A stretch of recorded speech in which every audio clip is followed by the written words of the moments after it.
Buhay Lakwatsa.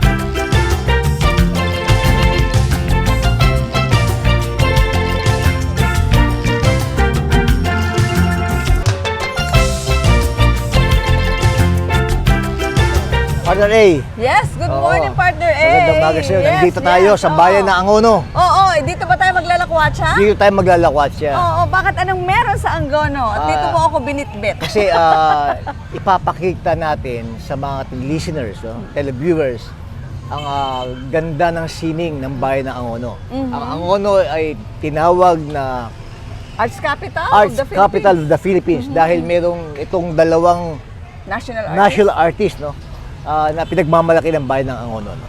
So, very interesting pala ang bayan ng Angono. Akala ko simpleng bayan lang to. And, Ito ay first class municipality, partner. okay, Oo. okay. Naririnig ko siya na yung festival ng Higantes. Oo. So, well, famous din sila doon. Pero aside from that, yun nga, may pinagmamalaki pala po silang dalawang national artists. Artist. So, ibig sabihin po, partner, napaka-importante nito na dito mo ako dinala ngayon. Siyempre. Kasi alam mo, yun nga, nakakalimutan natin. At especially na yung mga bagong generation na ang kahalagahan po Ng kultura at sining. Oo, yes, partner. Kaya nga, dito, kitang-kita, partner. Ang tema ngayon ng National Arts Ani ng sining. Month? Mayang malikhay. Okay. Kasi pinapalabas ng bayan ng Angono ay mga galing, talino, ang pagiging malikhain, ang pagiging imaginative ng mga batang Angono, no? Yes, partner. And ito po, nakikita nyo sa background namin ni Partner A, pa lang namin dito sa munisipyo, ayan na po yung calendar of activities kasi partner, lumilitaw na isang buwan ito, halos aabot pa ng 1 March, month, na 1 month na celebration po bilang pagpapahalaga sa sining. Sa sining. Oo, dito po sa ating bansang At para malaman din ng mga listeners natin, no? Kung bakit tinawag na Angono. Okay. Dahil ito ay synonymous sa pangalang arts and culture. Oh, yung pala yun, partner. Nako, very interesting at aalamin natin po mamaya kung ano yung mga iba pang maipagmamalaki ng bayan ng Angono dito po sa Rizal. Kaya samahan nyo kami ni Partner A, sa aming paglalakwatsa dito. Bye!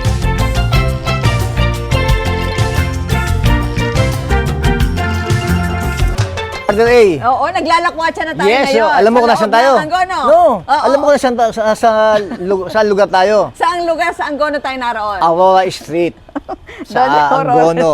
Okay. Anong meron dito? At bakit mo ako dinala dito? Nandito ang mga Angono petroglyphs. Okay. Ano ba ito Kung saan mayroong 127 figural na carvings Yes. sa wall. Oo, katulad nito. Katulad ni Carlos Francisco, Botong Francisco. Yes. Oo. Siya ang ating national artist for visual arts noong Okay. taong 1973. Okay. Eto, partner. Okay. Ano Ito. to, partner? Oo. Yan. Yan. Oo. Nagmimerienda, di ba? May banana cue ba dyan? Meron. So, ibig sabihin, ginawa ito. Ito'y nalilok. Ni... Nalilok noong 1958. Okay. Na ang ibig sabihin, merienda. Yan Oo. po. At dito mismo siya naka-display sa tahanan, sa harap ng tahanan ni Botong Francisco. Di ba? Napaka-interesting po. Talagang ibinabalik tayo sa nakaraan, di ba? At itinuturo sa atin kung paano natin dapat balik-tanaw, mahalin ang sining at kultura. Oo, kasi bahagi ito ng ating kultura And hindi lang po ito sabi nga ni partner, 127 pieces to, no? So ibig sabihin, itong kahabaan po na to ng Doña Aurora, makikita niyo yung ganito. Okay? Sige po, lilibutin pa namin itong Angono Rizal, kaya dyan lang po kayo. Bye!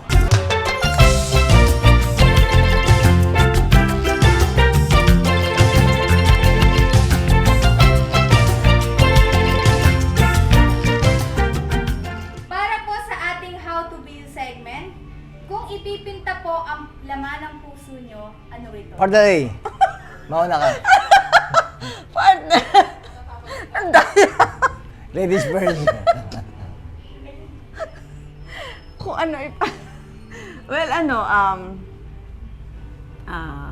hirap ng tanong eh. Pero dahil Valentine's. Yes, dahil Ano Valentine natin ngayon. to? Oo, parang ano, At siyempre, kaya binanggit yung pagpipinta kasi nandito tayo sa bayan ng Angono na puno-puno ng artistic, ng maraming sikat na na painters, oo, sa bayang may puso. Yes, sa sabi bayang may nila. puso. Oh, anyway,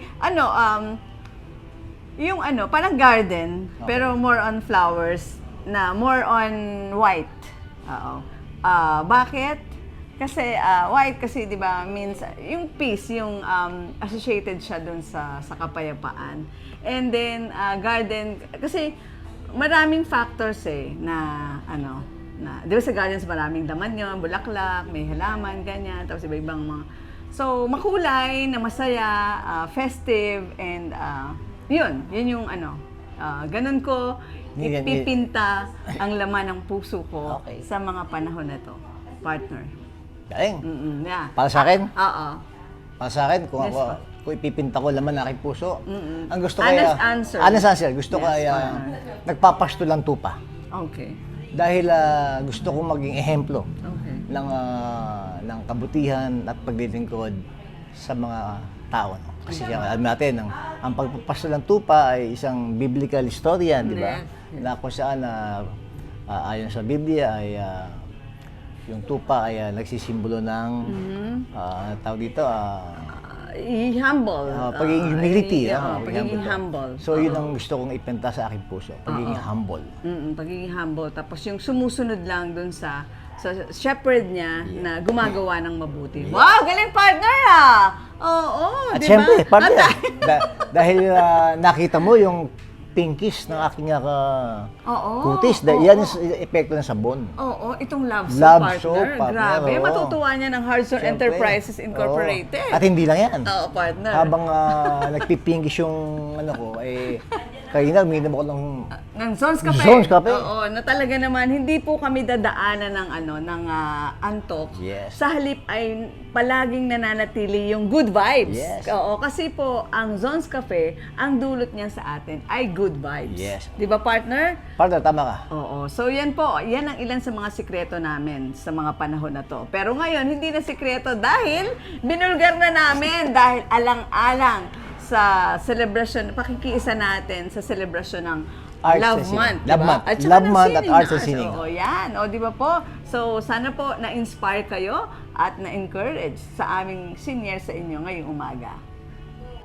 Partner, Ayoko pa matapos. syempre, dahil alam natin Kaya lang kailangan matapos. napakaganda ng itong... ngayon nandito tayo sa Paglalakwatsa natin. Buhay Lakwatsa, kung saan nandito tayo sa Bulalakaw, Hindi, balaw-balaw. Balaw Restaurant and Gallery. Oo, alam mo partner, nakapunta na ako dito before. Parang alam ko siya na yung nagsiserve ng mga exotic na pagkain. Mga Pilipino luto. Dishes. Pero ngayon pala, meron pa pala tong gallery sa loob. Oo. Na nandito tayo ngayon, partner.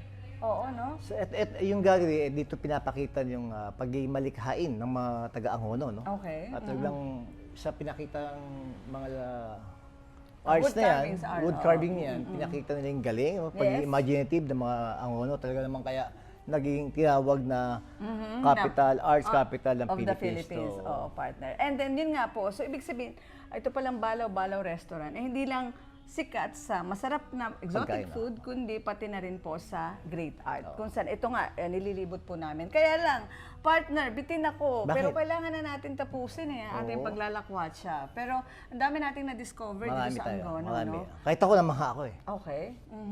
So, hopefully, makadalaw po kayo dito dahil para nga ma-refresh at yun, maibalik yung ating damdamin sa ating sining at kultura. Tama di ka, ba, partner. Tama ka, partner. Oo, kaya po ang Buhay Lakwatsa, kami po ni Partner Arnold, sinisikap po namin sa pamamagitan ng aming programa Na mabigyan sila ng konting kaalaman. Yes, opo. Para ma-refresh tayo at hindi natin makaligtaan yung sining at kultura ng ating bansang Pilipinas na talaga namang, di ba, Bahagi ng ating kultura. yes, very colorful, di ba, partner? Pero yun nga po, the trouble with hello is goodbye. Partner, Yes, partner. talagang dito sa Pilipinas. No? Yes, partner. There's a lot more to see. Love Love the the Philippines. Philippines. Ako po si Konsehal Arnold Libina ng Lungsod ng Caloocan. Ako naman po si Aida Gonzalez, Aida G for short, ang inyong Good Vibes Queen. Bye! Day ng umaga. Okay. So one more. Halika kapatid, sumama ka. Alam mo nga pala wala ka dito. Souvenir to, souvenir.